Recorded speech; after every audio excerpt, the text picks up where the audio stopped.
It's difficult to apply peacetime standards to the events that unfolded then. If a car hits you, a thug beats you up, or you fall gravely ill in peacetime, it's remembered for life. But during war, even monstrous occurrences became routine. Take for example the January 1942 crossing of the railway embankment near Pogostye, a stretch nicknamed the Valley of Death due to constant enemy fire. 10 men would crawl forward, but only 2 might return back.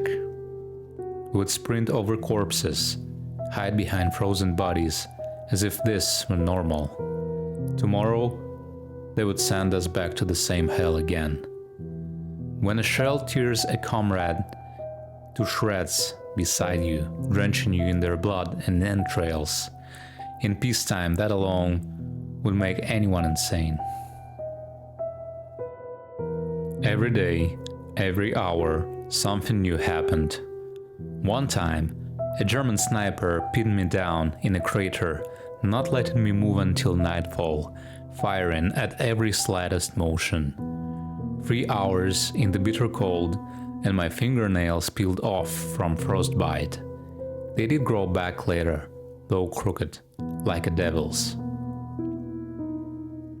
Another time, a German tossed a grenade into my shelter, but luckily my reflexes had already been honed, and I managed to hurl it back over the parapet in an instant, where it exploded right away.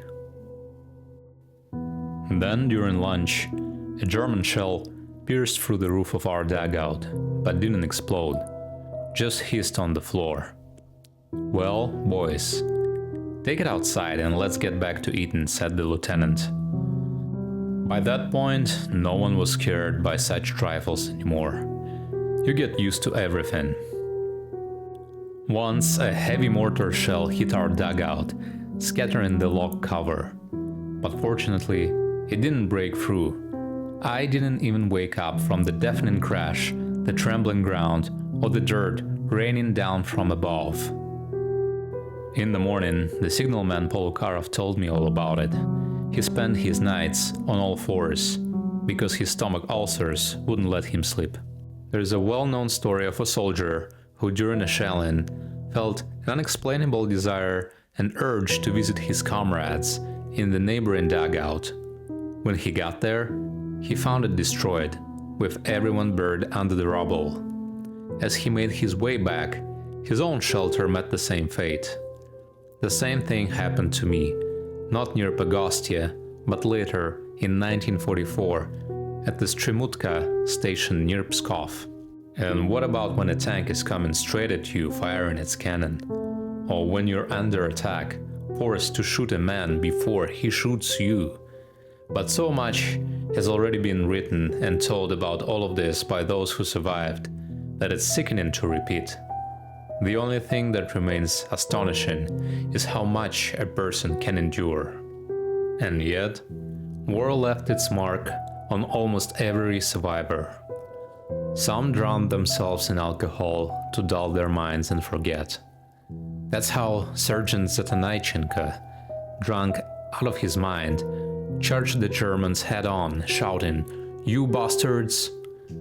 We buried him next to Lieutenant Pahomov, a quiet, kind man who drank himself to death out of despair, downing 2 massive tin-made jars of vodka. On his grave we wrote, "Killed by the German fascist invaders," and reported the same to his family. And that was the true, honest cause of the poor lieutenant's death. Their graves had disappeared by 1943. Many others became brutalized, staining themselves with inhuman atrocities at the end of the war in Germany. Many came to realize during the war that human life was worth nothing, and they began to live by the principle of seize the moment, grabbing whatever they could at any cost, crushing those around them, using any means necessary to take the biggest share of the spoils. In other words, war easily suppressed the eternal principles of kindness, morality, and justice within a person. For me, Pogostye was the turning point of my life. There I was broken and crushed, There, I became absolutely convinced of the inevitability of my own death. But there too, I was reborn into something new. I lived as if in a feverish dream, barely thinking, barely understanding what was happening around me.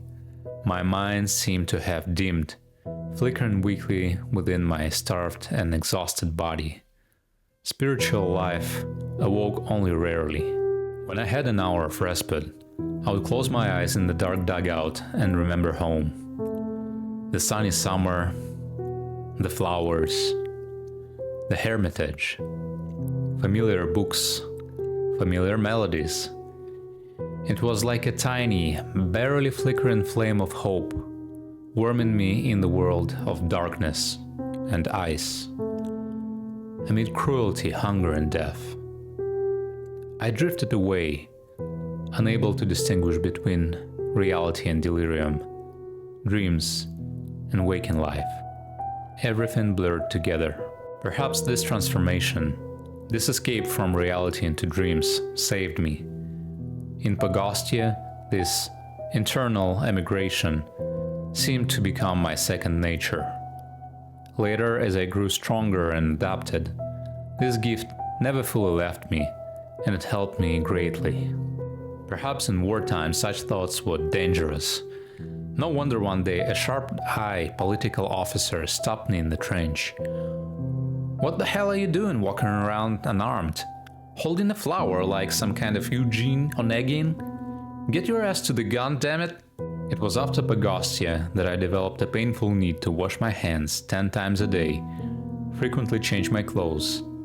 After Pogostye, I instinctively learned to stay away from meanness, filth, dubious dealings, bad people, and most importantly, from active participation in life, from leadership positions, from the necessity of making life decisions, especially for others.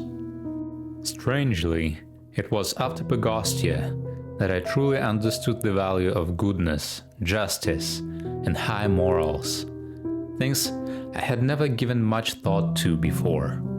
Pogostye, which crushed and corrupted the strong, in some way strengthened me, a weak, pathetic, defenseless person. Since then, I have always lived in hope of something better yet to come. Since then, I have never been able to seize the moment and never jumped into the common brawl over a piece of the pie. I drifted along with the waves, though to be fair, fate was kind to me. The attacks in Pogostye continued as usual. The surrounding forest resembled an old comb. The jagged teeth of tree trunks, shattered by shells, jutted out unevenly. Fresh snow barely lasted a day before turning black from the explosions, and we kept attacking, with the same result. The rare troops, dressed in brand new white sheepskin coats, taken from the Siberians in the reinforcements, men who had fallen before even reaching the front line, caught in artillery fire. Trophy teams, made up of old men, tirelessly crawled through the battlefield at night, collecting weapons, which they would clean and repair as best as they could. Everything ran like a conveyor belt. The bodies of the killed were collected later, when the snow had settled. They were dragged into pits and hollows, covered with earth. These were not funerals, it was a cleansing of the area from corpses. The dead Germans were ordered to be gathered into piles and burned. I saw other things here as well. The Germans were impaling the frozen bodies of killed Red Army soldiers feet first into snowdrifts at road intersections and used them as markers. Throughout January and February, the divisions trudged along the railway near Pogostye, Shala. At least 3 divisions claimed that they were the ones who had taken Pogostye and crossed the railway line. This was indeed the case, but all of them were pushed back and then launched another attack. However, they retained only their numbers and commanders. The soldiers were different, new recruits, and they went into battle in the places of their predecessors. The army headquarters was about 15 kilometers behind the front line. Life there was comfortable. They stripped young Komsomol women of their illusions, those who had voluntarily came to the front to fight against the fascist invaders, drank cognac, and ate well. In the Red Army, soldiers had a single ration, while officers received additional provisions such as butter, canned goods, and biscuits. At army headquarters, generals were supplied with delicacies, wines, smoked fish, sausages, and more. The Germans, on the other hand, had the same quality menu from soldier to general. Each division had a dedicated sausage-making unit that produced a variety of meat products. Supplies of food and wine were brought in from all corners of Europe. However, when things went badly at the front, such as at Pogostye, both the Germans and we ended up eating dead horses. From headquarters, General Fedyuninsky commanded the army by a map, giving the divisions only rough directions for the offensive. Communication was frequently lost, and reconnaissance was poorly executed. Regiments lost their bearings in the dense forest and ended up in the wrong places. Rifles and submachine guns often failed to fire due to the extreme cold. Artillery struck empty ground, and sometimes even their own troops. There was a constant shortage of shells. The Germans knew everything about our troop movements, their composition, their numbers. They had excellent aerial reconnaissance, radio interception, and much more. And yet, Pogostye was taken. First the station, then the village, or rather the place where they once stood. A division of Vetka peasants arrived, short, bow-legged, wiry, with high cheekbones. To hell with it. Whatever happens, happens. They charged at German bunkers, smoked out the Fritzes, blew everything up, and advanced about 500 meters. That was exactly what was needed. Through their bodies, an entire rifle corps was thrown into the breach, and the offensive gained momentum. By the end of February, our artillery battalion was sent in. 6 large, clumsy guns, dragged by tractors. More artillery wasn't sent in, out of fear that if we were encircled, it would be impossible to pull out the heavy equipment. The railway embankment was still under fire, though now not from machine guns, but from distant artillery. Crossing had to be done quickly, at a run. And yet, only now did we fully grasp the harvest that death had reaped here. Before, everything was seen from a frog's perspective. Crawling past with noses pressed to the ground, we only noticed the nearest corpse. Now, standing upright, as a so-called ruler of nature should, we were horrified by the atrocity committed on this small patch of swampy land. I had seen many dead before and after, but the sight of Pogostye in the winter of 1942 was one of a kind. It should have been documented for history, with panoramic photographs displayed in the offices of the world's greatest leaders, as a warning. But of course, no one did. Everything was discreetly hushed up, as if it had never happened. Corpses clogged not just the crossing, they were everywhere. There were piles of bodies and individual heart-wrenching scenes. A Marine from the Naval Infantry had been struck down mid-throw with a grenade and frozen in place, like a monument, towering over the snow-covered battlefield with his arms still raised. The brass buttons on his black peacoat gleamed in the sunlight. An infantryman, already wounded, had tried to bandage his leg, but was struck by another bullet and frozen in time. The bandage in his hands fluttered in the wind all winter. In a small grove, we came across the bodies of two groups of scouts. It was clear that the Germans and our men had unexpectedly run into each other while searching the area and engaged in hand-to-hand combat. Several bodies still lay locked together. One had his hand around the throat of his opponent, while the enemy had driven a dagger into his back. Another pair was entangled, arms and legs intertwined. One of our soldiers had beaten down on a German's finger with a death grip and froze that way forever. Some had been torn apart by grenades, others shot at point-blank range with pistols. The stacks of corpses near the railway still looked like snow-covered hills, with only the bodies on top visible. But later in spring, when the snow melted, everything beneath was revealed. At the very bottom lay the dead in summer uniforms, gymnasтеркas and boots, the victims of the autumn battles of 1941. Above them were naval infantrymen in peacoats and white-black pants. Higher still were Siberians in sheepskin coats and felt boots who had charged into battle in January and February of 42. Above them were political officers in padded jackets and cloth caps, the kind issued in besieged Leningrad. On top of them lay bodies in greatcoats, camouflage smokes, some with helmets, some without. Here, the corpses of soldiers from many divisions, all of whom had attacked the railway embankment in the first months of 1942, were jumbled together.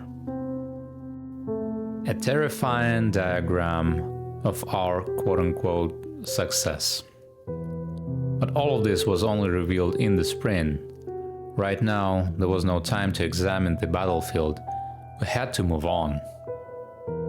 And yet those fleeting dreadful images burned themselves into my mind forever. Even deeper, in my subconscious, they took root. From here on, I would be haunted by the same recurrent dream. Mountains of corpses by the railway embankment. Passing several knocked-out KV tanks, the road descended into a frozen swamp, stretching on for a long time among snow-covered hummocks and bushes. Then the forest began, true dense taiga. I hadn't even known that such wilderness existed near Leningrad. Majestic, fir trees of enormous height, aspens with trunks so thick that it would take two people to embrace them, an indescribable beauty. Under one of these fir trees, a tractor had dragged a field kitchen. Just as the cook was about to start lending out steaming slop, snow suddenly fell from above, and crashing down from the branches came a massive German in a green greatcoat and a sidecap pulled over his ears.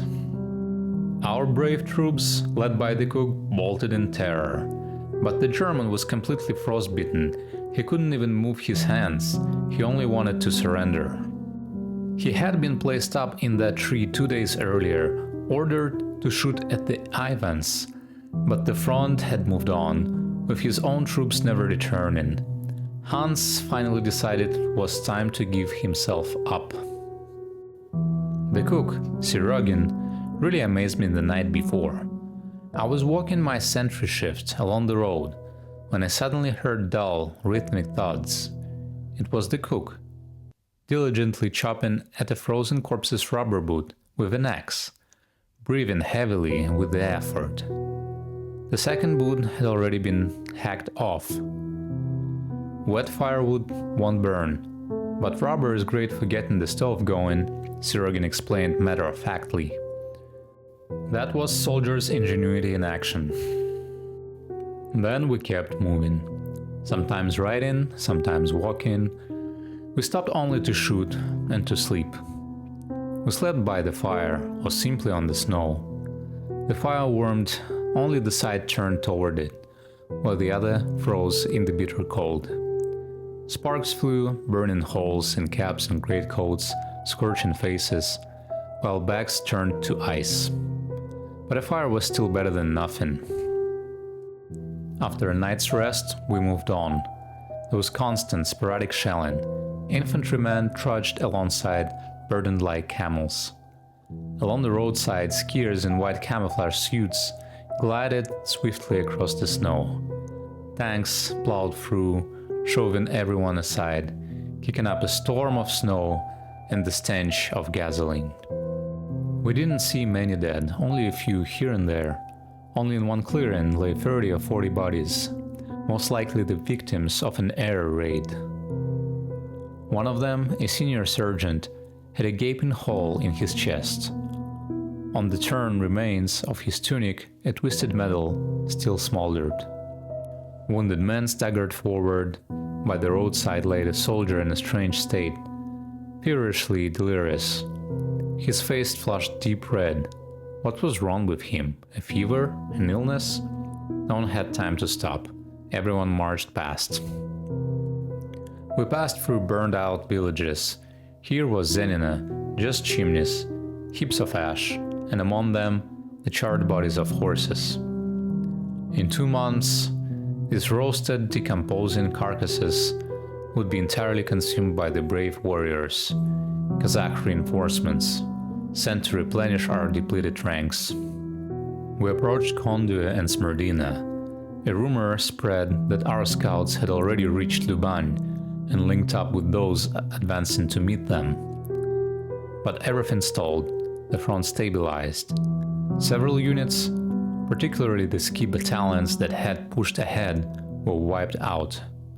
And then, at the end of March, the thaw began. The snow melted, revealing the dead beneath it. In rows at the sites of winter attacks, and individually in snowdrifts by the road.